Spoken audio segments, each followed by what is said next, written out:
जो है स्टाफिंग, उसके थर्ड लेक्चर में कंपोनेंट्स ऑफ स्टाफिंग डिस्कस करेंगे। तो मेनली स्टाफिंग जो है प्रोसेस, उसके तीन कंपोनेंट्स हैं, तीन इंपॉर्टेंट कंपोनेंट्स हैं, जिसमें पहला है रिक्रूटमेंट, दूसरा है सिलेक्शन और तीसरा है ट्रेनिंग। तो देखो रिक्रूटमेंट, सिलेक्शन, ट्रेनिंग तीनों ही काफ़ी साधारण से पॉइंट्स हैं, साधारण से टॉपिक्स है जिसके बारे में आपको पता ही है। और रिक्रूटमेंट और सिलेक्शन तो पिछले लेक्चर में मैंने ब्रीफली डिस्कस भी कर दिया था, तो इस लेक्चर में हम थोड़ा इसको फास्ट डिस्कस करने की कोशिश करेंगे। ओके, तो सबसे पहले रिक्रूटमेंट। अब रिक्रूटमेंट का मतलब क्या होता है? रिक्रूटमेंट का मतलब ऑलरेडी लास्ट लेक्चर में भी डिस्कस हुआ था कि बहुत सारे लोगों को अट्रैक्ट करना और बुलाना अपने बिजनेस में जो वैकेंट जॉब पोजीशंस हैं उनको फिल करने के लिए। ठीक है, तो मान लो किसी कंपनी को या किसी बिजनेस को 50 लोग चाहिए किसी जॉब पोजीशंस में, और उसके लिए उसने एडवर्टीजमेंट कर दी कि कैंडिडेट्स जो सूटेबल हैं वो आके अप्लाई कर सकते हैं। तो वो जो प्रोसेस है वो होता है रिक्रूटमेंट। ठीक है, तो रिक्रूटमेंट करने के काफ़ी सारे तरीके होते हैं, वही तरीके जो है वो आज हम यहाँ इस लेक्चर में देखेंगे। तो देखो इस चार्ट को अच्छे से एक बार देख लो तो आपको पूरा रिक्रूटमेंट का जो टॉपिक है वो अच्छे से समझ में आएगा। तो रिक्रूटमेंट का जो प्रोसेस है उसमें हमको क्या चाहिए? उसमें हमको लोग चाहिए जो आके हमारे वैकेंट जॉब पोजीशंस के लिए अप्लाई करें। तो वैकेंट जॉब पोजीशंस को फिल करने के लिए जो हम रिक्रूटमेंट करेंगे वो दो प्रकार के हो सकते हैं, उसके दो सोर्सेज हैं मेनली। पहला है इंटरनल सोर्स, यानी कि हम बाहर से लोग नहीं लेंगे, हम अपने ऑर्गेनाइजेशन के अंदर से ही लोगों को वैकेंट जॉब पोजीशन में बिठाएंगे। और वो कैसे करेंगे? पहला प्रमोशन और दूसरा तरीका है ट्रांसफ़र। तो पहला तरीका क्या है? प्रमोशन, और दूसरा तरीका क्या है? ट्रांसफ़र। तो यहाँ पर बाहर से लोग आ रहे हैं? नहीं आ रहे हैं। यहाँ पर क्या हो रहा है? अंदर के लोग यानी कि डिपार्टमेंट में जो ऑलरेडी काम कर रहे हैं, बिजनेस में जो ऑलरेडी काम कर रहे हैं, उन लोगों को या तो किसी छोटी पोस्ट से प्रमोट करके ऊंचे किसी पोस्ट में जहाँ पर एक वैकेंसी है वहाँ पर आप बिठा दो, या आप ट्रांसफ़र कर दो किसी एक जॉब पोजीशन से किसी दूसरे जॉब पोजीशन में। ठीक है, तो इस तरह से आप इंटरनली जॉब पोजीशंस को फिल कर सकते हैं। और दूसरा तरीका जो है वो है एक्सटर्नल सोर्स ऑफ रिक्रूटमेंट, जहां पर हम बाहर से लोगों को आमंत्रण देते हैं कि आओ और हमारे कंपनीज में जो वैकेंट जॉब पोजीशंस हैं उनके लिए आप अप्लाई करो। अगर आप वहां से जो है उस एप्लीकेशन में आपको जांचा जाएगा, आपको परखा जाएगा, अगर आप पास हो गए तो आपको फिर नौकरी दे दी जाएगी। ठीक है, तो एक्सटर्नल सोर्स ऑफ रिक्रूटमेंट में काफ़ी सारे मेथड्स हैं जिससे रिक्रूटमेंट होता है, जिसमें हैं casual callers, employment exchange, campus recruitment, labour contractor, web publishing, direct recruitment, media advertising, placement agencies and management consultant, recommendations from present employees, advertising on television and factory gate. सबको हम briefly थोड़ा थोड़ा करके discuss करेंगे। ठीक है, इसलिए घबराने की कोई बात है नहीं। तो चलो अपने नोट्स में आगे बढ़ते हैं। तो जैसा कि हमने ऑलरेडी डिस्कस कर लिया कि सोर्सेस ऑफ रिक्रूटमेंट जो है वो दो तरह के हो सकते हैं, एक इंटरनल सोर्स और एक एक्सटर्नल सोर्स। ठीक है, इंटरनल सोर्स में क्या था? प्रमोशन और ट्रांसफ़र। और एक्सटर्नल सोर्स में वो 7-8 जो थे अभी हमने आपके साथ डिस्कस किए, जो कि हम बाद में और डिटेल्स में देखेंगे। तो यहाँ पर देखो इंटरनल सोर्स के बारे में लिखा है कि वैकेंट जॉब पोजीशंस जो हैं वो एग्जिस्टिंग एम्प्लॉयज़ ही यहाँ पर फिलअप करते हैं। ओके, तो इंटरनल सोर्स जो है ये पॉपुलर तो है और इसके कुछ एडवांटेजेस भी हैं। वो एडवांटेजेस क्या हैं हम देख लेते हैं। सबसे पहले इकोनॉमिकल है, इसमें खर्चा बहुत कम होता है। अब जब आप नॉर्मली बाहर से लोगों को रिक्रूट करते हैं तो उसमें खर्चा बहुत ज़्यादा होता है, लेकिन जब आप इंटरनली लोगों को रिक्रूट करते हैं तो वहाँ पर खर्चा बहुत कम होता है, क्योंकि आपके डिपार्टमेंट में ही लोग हैं, आपको एडवर्टीजमेंट वगैरह करने की ज़रूरत नहीं है। आप बस एक अच्छा सा कैंडिडेट चुनो जिसको ट्रांसफ़र या प्रमोशन देनी है और उसको वैकेंट जॉब पोजीशन में ले जाकर बैठा दो। ठीक है, दूसरा पॉइंट है it motivates the existing employees. अब मान लो कि किसी एक बंदे का प्रमोशन हो रहा है, ठीक है, तुम एक ग्रुप में काम करते हो, उस ग्रुप में से एक बंदे का प्रमोशन हो रहा है, तो बाकी लोग जो उस ग्रुप में हैं वो भी ये सोचेंगे कि अगर मैं भी मेहनत से काम करूं तो मेरा भी प्रमोशन होगा, तो इससे उनको मोटिवेशन मिलती है। ठीक है, तीसरा पॉइंट है less amount spent on training. अब इकोनॉमिकल पहले पॉइंट में तो बोल ही दिया था, थर्ड पॉइंट में भी सेम चीज़ ही डिस्कस करें कि खर्चा कम है, लेकिन यहाँ पर स्पेसिफिकली मेंशन कर दिया है कि ट्रेनिंग में खर्चा कम है। अब बाहर से नए लोग लोगे तो उनको तो अपने कंपनी के बारे में बताना पड़ेगा, बिजनेस कैसे चलता है, अंदर काम कैसे होता है, सभी चीज़ों की ट्रेनिंग देनी पड़ेगी, लेकिन अंदर वाले लोगों को तो सब कुछ पता होता ही है, इसलिए ज़्यादा ट्रेनिंग की ज़रूरत नहीं होती है। चौथा पॉइंट है employees are already familiar with rules and regulations. तो अगर आप इंटरनली रिक्रूटमेंट कर रहे हो तो उसमें जो एम्प्लॉयज़ को आप नए जॉब पोजीशंस में बैठाओगे वो एम्प्लॉयज़ जो हैं वो ऑलरेडी कंपनी के या बिजनेस के रूल्स एंड रेगुलेशन से परिचित हैं, उनको नए से आपको रूल्स रेगुलेशंस वगैरह समझाने की ज़रूरत नहीं है। और यहाँ पर टर्नओवर के चांसेस भी बहुत कम होते हैं। टर्नओवर यानी कि नौकरी छोड़ के जाना।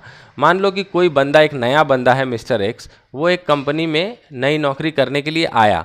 जब तक वो कंपनी ज्वाइन नहीं किया था तब तक उसको कंपनी के बारे में कुछ पता नहीं था कि यहाँ पर क्या नियम कानून चलते हैं, यहाँ पर वर्क कल्चर कैसा है वगैरह वगैरह। उसने ज्वाइन करके देखा कि नहीं भाई, मुझे यहाँ का नियम कानून जो है वो पसंद नहीं आ रहा है, यहाँ का कल्चर मुझे रास नहीं आ रहा है, तो वो क्या करेगा, नौकरी छोड़ के भाग जाएगा। ठीक है। लेकिन इंटरनल जो एम्प्लॉयज़ होते हैं उनको सारे रूल्स एंड रेगुलेशंस के बारे में पता होता है। वो जानते हैं कि कंपनी की इंटरनल्स कैसी है, उसकी वर्क एनवायरनमेंट कैसी है, कल्चर कैसी है। इसीलिए जब उनको प्रमोट या ट्रांसफ़र किया जाता है तो नौकरी छोड़ के जाने के चांसेस उनके बहुत कम होते हैं। ठीक है। पांचवा पॉइंट है इम्प्रूव परफॉर्मेंस ऑफ एम्प्लॉयज़। तो यहाँ पर देखो, मोटिवेट्स द एग्जिस्टिंग एम्प्लॉयज़ में जो चीज़ हमने डिस्कस की यहाँ पर भी सेम लिखा है कि मोटिवेशन जो मिलती है, अगर आप देखेंगे कि आपके साथी लोग प्रमोशन हो रहा है उन लोगों का, तो बाकी लोग भी क्या करेंगे, प्रमोशन पाने के लिए अच्छा परफॉर्मेंस शो करेंगे, अच्छा बेटर परफॉर्मेंस करने की कोशिश करेंगे, ताकि मैनेजमेंट उनसे खुश होकर उनको भी प्रमोट कर दे। ओके। सिक्स्थ पॉइंट है through transfer employees get training also in the form of job rotation. अब ट्रांसफर के कारण क्या होता है, हर एम्प्लॉय को काफ़ी अलग अलग डिपार्टमेंट्स में काम करने की ट्रेनिंग मिल जाती है। मान लो कोई एम्प्लॉय परचेज डिपार्टमेंट में था, उसका ट्रांसफर अब सेल्स डिपार्टमेंट में हो गया, तो उसको परचेज डिपार्टमेंट का एक्सपीरियंस तो था ही, अब सेल्स डिपार्टमेंट का भी एक्सपीरियंस हो गया। ठीक है। अब सेल्स में काम करते करते उसका कुछ दिन बाद मान लो मार्केटिंग में ट्रांसफर हो गया, तो अब एक बंदा आपकी कंपनी में है जिसको तीनों डिपार्टमेंट्स का एक्सपीरियंस है। अब मान लो फ्यूचर में परचेज डिपार्टमेंट में कोई अचानक से वैकेंसी आ जाती है, या कोई इंपॉर्टेंट काम ऐसा होता है कि जो बंदा काम कर रहा हो वो बीमार पड़ गया या कुछ हो गया, तो आप उसको क्या कर सकते हो, कुछ दिनों के लिए परचेज डिपार्टमेंट में लाके वो इंपॉर्टेंट काम करवा सकते हो, क्योंकि उस बंदे को सारे डिपार्टमेंट्स में काम करने की जो है एक्सपीरियंस है, ट्रेनिंग है। ठीक है। ऐसा होता है जब आप वर्क ऑर्गेनाइजेशन ज्वाइन करोगे, तब आप देखोगे कि ये सब चीज़ें प्रैक्टिकली ऑर्गेनाइजेशन के अंदर होती हैं। Through transfer surplus employees can be shifted to other department. तो ट्रांसफर के कारण बेनिफिट क्या है, मान लो डिपार्टमेंट ए है और डिपार्टमेंट बी है, तो डिपार्टमेंट बी में एक्सेस मैन पावर है, ज़रूरत से ज़्यादा लोग हैं, और डिपार्टमेंट ए में शॉर्टेज ऑफ मैन पावर है। ठीक है। तो एक्सेस मैन पावर से आप ट्रांसफ़र करा के शॉर्टेज ऑफ मैन पावर में लोगों को ले जा सकते हैं, ताकि वर्कलोड और वर्क फोर्स का एक अच्छा बैलेंस मेंटेन रहे। ठीक है। अब इंटरनल जो सोर्स है रिक्रूटमेंट का, उसके कुछ ड्रॉबैक्स यानी कि डिसएडवांटेजेस भी हैं। वो क्या हैं, यहाँ पर देखो, नो फ्रेश और new ideas will come in the organisation. अब ऐसा कहा जाता है कि नए लोग जब किसी बिजनेस में आते हैं ना, तो वो नए आइडियाज़ और नए इनोवेशन के साथ आते हैं। लेकिन अगर आप अंदर के लोगों को ही अंदर रखोगे, बाहर से फ्रेश टैलेंट नहीं लेके आओगे, तो कोई नया आइडिया, कोई नए फ्रेश टैलेंट जो है वो आपके बिजनेस में नहीं आएगा। दूसरा पॉइंट है there will be limited choice. जब आप बाहर से रिक्रूटमेंट करते हो तो हज़ारों एप्लीकेशंस में से आप दो चार को चुनते हो अपने जॉब पोजीशन के लिए, लेकिन जब आप इंटरनली किसी को ट्रांसफ़र या प्रमोट करके एग्जिस्टिंग जॉब पोजीशन फिलअप कर रहे होते हो, तो वहाँ पर जो है चॉइस बहुत लिमिटेड होती है, क्योंकि बहुत सारे लोग आपके पास होते नहीं हैं चुनने के लिए कि किसको बैठाया जाए। आपके वहाँ पर जो काम कर रहे हैं उन्हीं में से कुछ लोगों में से आपको चुनना पड़ता है। तीसरा पॉइंट है not suitable for new organisation. अगर आपका ऑर्गेनाइजेशन बिल्कुल न्यू है तब आप इंटरनल रिक्रूटमेंट नहीं कर सकते, क्योंकि उसमें उतने एक्सपीरियंस लोग नहीं होंगे या उतने ज़्यादा लोग नहीं होंगे कि आप ट्रांसफ़र कर सकें या उनको प्रमोट कर सकें। ठीक है। फ्रीक्वेंट ट्रांसफर में reduce the productivity of employee. अब ये देखो, मान लो कि एक एम्प्लॉय है मिस्टर ए, उसको आप सेल्स डिपार्टमेंट में 6 महीने रखते हो, फिर ट्रांसफ़र करके परचेज में ले जाते हो, फिर यहाँ पर 3 महीने रखते हो, फिर ट्रांसफ़र करके आप मार्केटिंग डिपार्टमेंट में ले जाते हो। तो फ्रीक्वेंटली उसका एक जगह से दूसरी जगह अगर ट्रांसफ़र करोगे तो वो भी अपने काम में ढंग से सेटल नहीं हो पाएगा, अपना मन नहीं लगा पाएगा, और उसको भी हमेशा एक डर लगा रहेगा कि अरे मैं इस काम में जब तक सेटल होऊंगा मेरा कहीं दूसरे डिपार्टमेंट में ट्रांसफ़र ना हो जाए। तो इसके कारण एम्प्लॉय की जो प्रोडक्टिविटी है, उसके काम करने की क्षमता जो है वो घट जाती है। ठीक है। अब इंटरनल रिक्रूटमेंट में फॉलोइंग मेथड्स आर यूज्ड। जो इंटरनल रिक्रूटमेंट में दो मेथड्स यूज़ होते हैं, हमने ऑलरेडी डिस्कस कर लिया। पहला है ट्रांसफ़र, दूसरा है प्रमोशन। अब ट्रांसफ़र और प्रमोशन में जो मेन फ़र्क है, देखो वो मैं तुमको यहाँ पर समझा देता हूँ, तो इतनी सारी टेक्स्ट जो है वो पढ़ने की ज़रूरत नहीं होगी। ट्रांसफ़र में क्या होता है, मान लो ये बिजनेस का एक हायरार्की है। ठीक है। ये लेवल है, ये थर्ड लेवल है, ओके। तो ये लेवल्स ऑफ मैनेजमेंट है, ये टॉप लेवल, ये मिडिल लेवल, ये लोअर लेवल है मान लो। अब जब ट्रांसफर होता है ना, तो क्या होता है कि सेम लेवल में ट्रांसफर होता है। अब मान लो एग्जाम्पल के तौर पे मत बता रहा हूं कि एक मान लो क्लर्क है, ठीक है, वो अकाउंट्स डिपार्टमेंट में है, ठीक है। आप मान लो अकाउंट्स डिपार्टमेंट से उस क्लर्क का ट्रांसफर कर रहे हो परचेज डिपार्टमेंट में, तो वो क्लर्क की ही पोजीशन पे जाएगा परचेज डिपार्टमेंट में। ट्रांसफर में वही होता है, ट्रांसफर में आप सेम लेवल ऑफ अथॉरिटी में एक डिपार्टमेंट से दूसरे डिपार्टमेंट या एक जो है डिवीजन से दूसरे डिवीजन में ट्रांसफर होते हो। ओके, यहाँ पर आपको ज़्यादा बड़ी रोल एंड रिस्पॉन्सिबिलिटी नहीं दी जाती या अपने से ज़्यादा छोटी रोल्स एंड रिस्पॉन्सिबिलिटीज़ नहीं दी जाती हैं। पे स्केल भी मोर और लेस सेम ही रहता है। ओके, ट्रांसफर के बाद तो एग्जांपल क्या है, मान लो किसी क्लर्क का अकाउंट्स डिपार्टमेंट से परचेज डिपार्टमेंट में ट्रांसफर हुआ, लेकिन अकाउंट से परचेज में ट्रांसफर होने के बाद भी वो क्लर्क ही रहेगा, उसकी रोल्स एंड रिस्पॉन्सिबिलिटीज उतनी ही रहेंगी, उसकी पे पैकेज भी उतनी ही रहेगी, ठीक है, और उसकी ऑथोरिटी लेवल भी उतनी ही रहेगी।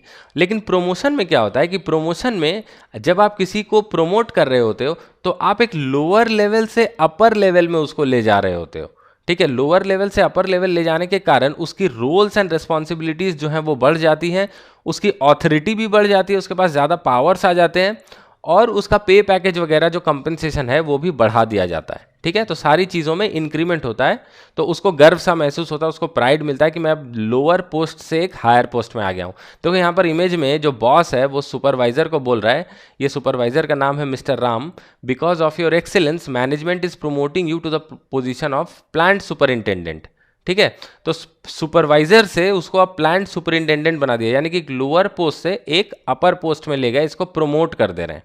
ओके, तो यहां पर ये दोनों डिफरेंस है, ठीक है, ट्रांसफर और प्रमोशन में।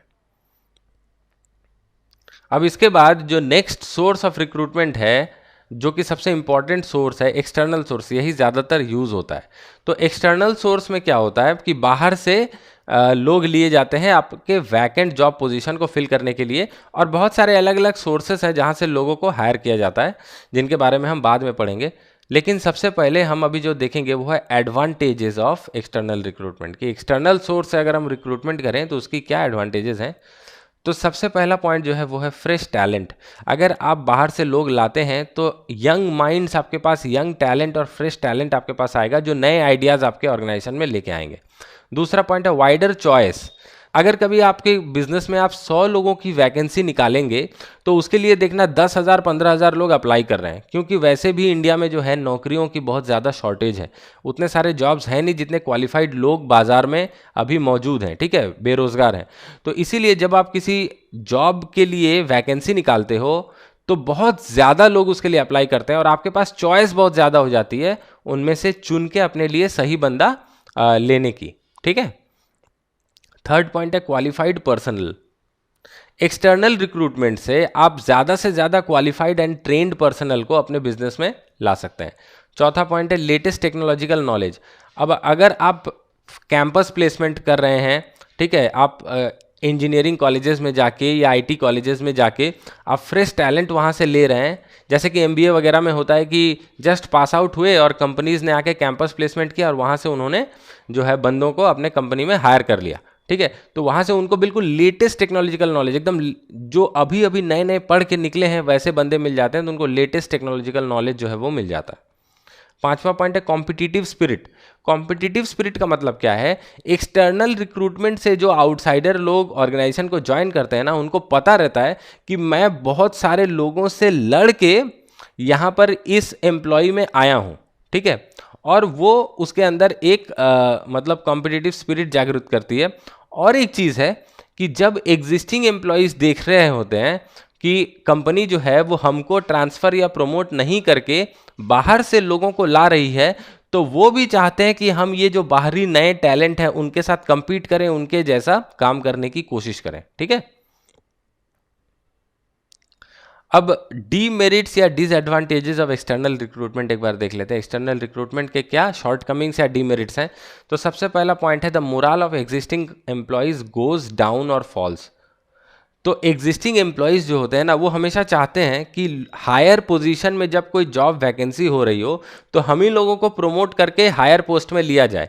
लेकिन मैनेजमेंट कभी कभी ऐसा नहीं करती है, कभी कभी वो बाहर से बहुत ज़्यादा टैलेंटेड लोगों को लेके आती है, क्योंकि हायर पोस्ट में हायर रिस्पॉन्सिबिलिटीज़ भी होती हैं, ठीक है, तो उसमें ज़्यादा टैलेंट की ज़रूरत भी होती है। तो एग्जिस्टिंग एम्प्लॉयज़ उस समय क्या होता है, दुखी हो जाते हैं, उनका जो मोराल है वो गिर जाता है, वो सोचते हैं कि मैनेजमेंट ने हमको प्रमोट ना करके बाहर से लोग ले आए।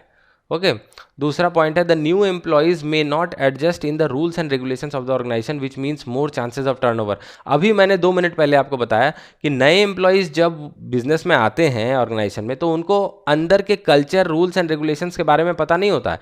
तो किन्हीं किन्हीं लोगों को ये रूल्स एंड रेगुलेशंस रास नहीं आते हैं और वो लोग नौकरी छोड़ के चले जाते हैं, ठीक है, तो यहाँ पर चांसेस ऑफ टर्नओवर जो है वो बढ़ जाता है। It is expensive to invite the outsider to apply for the job. अब एक्सटर्नल सोर्स ऑफ रिक्रूटमेंट जो है ये काफ़ी खर्चीला है, ठीक है, एडवर्टीजमेंट करो, लोगों को बुलाओ, इतने सारे लोगों का एग्जामिनेशन वगैरह लो, फिर उनका इंटरव्यू करो, इन सब चीज़ों में काफ़ी ज़्यादा खर्चा आता है, ठीक है, इसमें बहुत ज़्यादा कॉस्ट आता है। अब इंटरनल में हमने पढ़ा था कि वो बहुत सस्ता पड़ता है, एक्सटर्नल रिक्रूटमेंट जो है ये कंपनीज़ के लिए बहुत महंगा पड़ता है। और जब लोग जो हैं वो नौकरी छोड़ के जाने लगते हैं, तब ये खर्चा जो कंपनी करती है वो पूरा पानी में चला जाता है, ठीक है, उसका कोई फ़ायदा इनको नहीं मिलता। डी नंबर पॉइंट है लेंदी प्रोसेस। अब एक्सटर्नल रिक्रूटमेंट का जो प्रोसेस है ना, ये बहुत ही टाइम कंज्यूमिंग और लेंदी होता है। सबसे पहले एडवर्टीजमेंट देना पड़ता है, उसके बाद लोग उस एडवर्टीजमेंट के देख के अप्लाई करते हैं, अप्लाई करने के बाद एक रिटन टेस्ट, ये उसके बाद इंटरव्यू, उसके बाद फिर सिलेक्शन, ये वो वगैरह कर करा के बहुत लंबा टाइम लग जाता है पूरा रिक्रूटमेंट प्रोसेस कंप्लीट होने में, ठीक है। अब जो है मेथड्स ऑफ रिक्रूटमेंट जो है एक्सटर्नल सोर्सेज का, वो हम देखेंगे, ठीक है। तो सबसे पहला है डायरेक्ट रिक्रूटमेंट। डायरेक्ट रिक्रूटमेंट में क्या होता है कि जो भी बिजनेस है वो अपने ऑफिस या फैक्ट्री के गेट के बाहर नोटिस चिपका देते हैं कि हमारे यहाँ पर जॉब्स अवेलेबल हैं। तो जो लोग उन नोटिसेस को देखते हैं वो फिर अंदर जाके इंटरव्यू वगैरह देके सिलेक्टेड हो जाते हैं। लेकिन एक चीज़ याद रखना, ये जो डायरेक्ट रिक्रूटमेंट का प्रोसेस है ये सिर्फ लोअर पोस्ट जो है ना, जहाँ पर अनस्किल्ड जॉब वर्कर्स चाहिए होते हैं, जैसे कि स्वीपर हो गया, पियोन हो गया, इन्हीं लोगों के लिए एप्लीकेबल है। आप हायर टैलेंटेड जॉब्स जहाँ पर आपको स्पेशलाइज लोग चाहिए, स्किल्ड लोग चाहिए, उसमें डायरेक्ट रिक्रूटमेंट वाला प्रोसेस जो है ये नहीं चलता है। इसके बाद है कैजुअल कॉलर्स। तो कभी कभी कुछ लोग ऐसे होते हैं जो लोग क्वालिफाई कर जाते हैं, मान लो कि आपने ग्रेजुएशन की परीक्षा पास कर ली, उसके बाद आप इधर उधर मतलब अलग अलग ऑर्गेनाइजेशंस में जॉब के लिए अप्लाई करते रहते हो। काफ़ी लोग ऐसे होते हैं जो अपना सीवी जो है या रिज्यूमे आप उसको बोल लो, उसको बना के अलग अलग कंपनीज़ में फॉरवर्ड करते रहते हैं या अलग अलग कंपनीज़ में कॉल करते रहते हैं।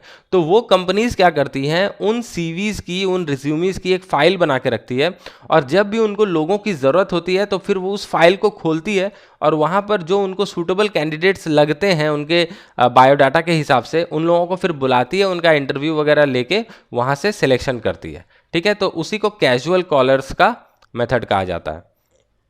थर्ड पॉइंट है मीडिया एडवर्टाइजिंग। मीडिया एडवर्टाइजिंग यानी कि न्यूज़पेपर या टीवी वगैरह में एडवर्टीजमेंट देते हैं कंपनीज कि हमको इस पोजीशन के लिए इतने लोग चाहिए, सूटेबल कैंडिडेट्स जो हैं जिनके पास ही वगैरह वगैरह क्वालिफिकेशन है वो इसके लिए अप्लाई कर सकते हैं, ओके। फोर्थ पॉइंट है एम्प्लॉयमेंट एक्सचेंज। अब गवर्नमेंट ने हर डिस्ट्रिक्ट में एक एम्प्लॉयमेंट एक्सचेंज खोल के रखा है। एम्प्लॉयमेंट एक्सचेंज में क्या होता है कि जितने सारे भी स्टूडेंट्स हैं जिन्होंने अभी अभी ग्रेजुएशन या कोई और कोर्स पास किया है, वो अपने आप को एम्प्लॉयमेंट एक्सचेंज के साथ रजिस्ट्रेशन करवा लेते हैं, और जो बिजनेस हाउसेज हैं या बड़ी बड़ी कंपनीज़ हैं या सरकारी कंपनीज़ हैं, वो क्या करती है, उनको जब लोग चाहिए होते हैं तो वो एम्प्लॉयमेंट एक्सचेंज से डाटा लेती है कि तुम्हारे पास कौन कौन से सूटेबल कैंडिडेट्स हैं। तो फिर एम्प्लॉयमेंट एक्सचेंज के थ्रू क्या होता है कि वो कंपनीज़ या बिजनेसेस या गवर्नमेंट कंपनीज़ जो है वो लोगों को हायर कर सकते हैं, ठीक है। तो एक तरीके से एम्प्लॉयमेंट एक्सचेंज जो है वो एक मिडिलमैन की तरह काम करता है। अब एम्प्लॉयमेंट एक्सचेंज तो हो गया गवर्नमेंट का एजेंसी, इसके बाद ऐसी प्राइवेट एजेंसीज भी होती हैं जिनको हम प्लेसमेंट एजेंसी या मैनेजमेंट कंसल्टेंट बोलते हैं। तो इन लोगों का भी सेम काम है, ये लोग भी जो सूटेबल कैंडिडेट्स होते हैं काम करने के लिए उनका डेटा अपने पास रखते हैं, और जब किसी बिजनेस को लोग चाहिए होते हैं तब फिर वो बिजनेस इनको अप्रोच करती है प्लेसमेंट एजेंसीज को, और प्लेसमेंट एजेंसीज उनके डिमांड के हिसाब से अच्छे लोग जो हैं वो इनको प्रोवाइड कराते हैं, ठीक है। इसके लिए वो एक कमीशन लेते हैं, ठीक है। सिक्स्थ पॉइंट है कैंपस रिक्रूटमेंट। इसके बारे में आप जानते होंगे। कैंपस रिक्रूटमेंट में क्या होता है कि कंपनीज जो हैं वो डायरेक्टली आईआईटीज़ में, आईआईएम्स में या अलग अलग बिजनेस स्कूल्स में या अलग अलग इंजीनियरिंग कॉलेजेस में चले जाते हैं और वहाँ पर जो पास आउट हुए रहते हैं स्टूडेंट्स, उनको इंटरव्यू के बेसिस पे सेलेक्ट कर लेते हैं, ठीक है। तो इसी को कैंपस रिक्रूटमेंट बोलते हैं। सातवां पॉइंट है रिकमेंडेशंस फ्रॉम प्रेजेंट एम्प्लॉयज़। अब कभी कभी क्या होता है कि जो बिजनेस हाउसेज हैं वो अपने एम्प्लॉयज़ को बोलती हैं कि अगर आपके नज़र में कोई अच्छे लोग हैं, आपके रिलेटिव्स, फ्रेंड्स या अदर नोन पीपल में, जो इस वैकेंट जॉब पोजीशन को फिलअप कर सके, तो आप रिकमेंड कीजिए, तो फिर हम उन लोगों को नौकरी देने की कोशिश करेंगे, ठीक है। तो फिर इससे एम्प्लॉयज़ क्या करते हैं, एम्प्लॉयज़ अपने रिलेटिव्स, फ्रेंड्स वगैरह में जो भी उस जॉब के लायक हैं उन लोगों का नाम इसको बताते हैं, ऑर्गेनाइजेशन में जो मैनेजर है उसको बताते हैं, और मैनेजर उसकी इंटरव्यू वगैरह लेके उसको फिर नौकरी दे देता है। आठवां पॉइंट है लेबर कॉन्ट्रैक्टर्स। अब लेबर कॉन्ट्रैक्टर्स जो हैं ये लोग होते हैं लेबर सप्लाई करने वाले लोग। मान लो कि किसी कंपनी को कोई बिल्डिंग कंस्ट्रक्शन करवानी है या कहीं पर रोड कंस्ट्रक्शन करवाना है। जैसे आप देखते होंगे बड़ी बड़ी कंपनियां जो हैं वो रोड कंस्ट्रक्शन करने का कॉन्ट्रैक्ट लेते हैं, ठीक है। तो इसके लिए बहुत सारा लेबर चाहिए होता है। ये जनरली अनस्किल्ड लेबर की बात हो रही है, जो मजदूरी का काम करते हैं, ठीक है। तो वैसे लेबर जब हाई क्वांटिटी में चाहिए होते हैं बिजनेसेस को, तो कुछ कॉन्ट्रैक्टर्स ऐसे होते हैं जिनके कंट्रोल में लेबर होते हैं उनके पास, वो लोग कमीशन बेसिस पे लेबर सप्लाई करते हैं बिजनेस हाउसेस को, ठीक है। नौवां पॉइंट है एडवर्टाइजिंग ऑन टेलीविजन। तो कभी कभी वैकेंट जॉब पोजीशन के लिए बिजनेस हाउसेस जो हैं वो टेलीविजन पे एडवर्टाइज करते हैं, ठीक है। 10वां पॉइंट है वेब पब्लिशिंग। अब आपने timesjobs.com, naukri.com, monster.com का नाम सुना होगा। इन वेबसाइट्स पे जो क्वालिफाइड लोग होते हैं जिनके पास अच्छी खासी डिग्रियां वगैरह होती है, वो अपना प्रोफाइल बनाते हैं और कंपनीज जो हैं उन प्रोफाइल्स को देख के लोगों को हायर करती हैं, तो उसी को वेब पब्लिशिंग बोलते हैं, ठीक है। 11वां पॉइंट है factory gate. Sometimes a number of job seekers inquire at the factory gate about vacant job positions in the workshop और इन द फैक्ट्री। तो कभी कभी क्या होता है कि मान लो किसी बंदे को बहुत ज़्यादा नौकरी की ज़रूरत है, ठीक है। वो जा रहा होता है सड़क से और वो देखता है कि एक फैक्ट्री है वहाँ पर, तो फैक्ट्री को देख के वो वहाँ पर दरबान के पास जाता है और दरबान को जाके बोलता है भैया मुझे एक नौकरी की ज़रूरत है, क्या यहाँ पर कोई नौकरी खाली है? अगर कोई काम मिल जाता तो बहुत अच्छा होता। तो दरबान जो है वो जाके फैक्ट्री सुपरवाइज़र को जाके बोलता है कि सर एक बंदा ऐसा आया है, वो नौकरी के बारे में पूछ रहा है, तो क्या कहूँ उससे।